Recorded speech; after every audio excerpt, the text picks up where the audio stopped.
Richard McAllister made a lot of money in his lifetime, retiring with enough in the bank to spend his days traveling the world. But instead, he is traveling Wayne County on an ATV and picking up trash. Now, Richard didn't fall on hard times, and he's not on prison detail. He's simply a man who's tired of people using his county as a garbage can and is doing something about it.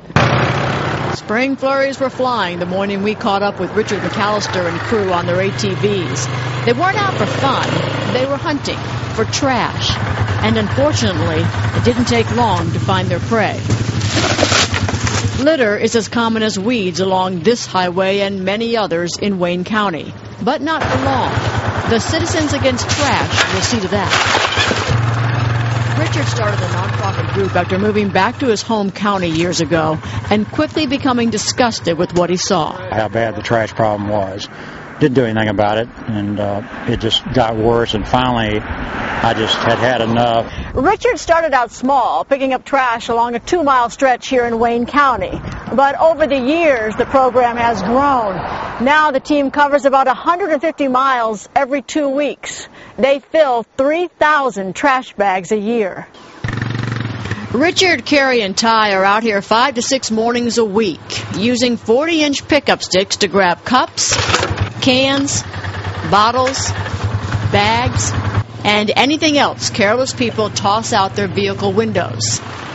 Crossing busy highways and straddling ditches, this is dangerous work. About, 3 months or so, I slid down a gravel bank, hit a bunch of rocks at the bottom, turned the thing over on me, and just really scarred up the side of my right side. But, you know, you push the thing off and you go on. We kept noticing how clean it was and started asking, who's doing that? Galen Watson was mayor of Piedmont when Richard started his litter patrol. He just contributes so much to make us look better. And all you have to do is drive around to other communities that don't have a Richard, and you'll see what I mean.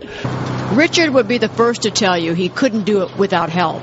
Early on, he solicited businesses to pay a small yearly fee so that he could keep up the work. Since trash was such an obvious problem, just about everyone signed on, enabling Richard to hire help and expand. Gary Decker has run the routes for 5 years. A lot of times you'll pick up a road, and then whenever you drive back through it to go back home, you can already see trash on the side of the road. It's a disheartening reality that provides Carrie job security and Richard another purpose. The trash, my wife, my church, not in that order, I can assure you, but you feel a commitment to it, and everybody's bragging on you, and you get money enough to kind of support us, and it all kind of works together for the good of the community. Really does. And, you know, they get a free breakfast every single morning from a business in town. They get free lunch every day. Everybody kind of gets together there, and Wayne County says, this is a great thing you're doing. Everybody's so proud of them, and they've made a huge difference. Richard pays $300 a month out of his own pocket just to keep the ATVs gassed and also to keep them maintained. So it's still costing. It's a shame it's necessary, isn't it? It is, but, you know, they get a lot of tourists through there. They have Clearwater Lake, of course, and Sam A. Baker Park, and they want to show their best side, obviously. Oh, I agree. I just think litter is so ridiculous. People would actually toss things out the window. It's a shame, but it really has to be done. It has to be cleaned up. Good story. Well, Bob.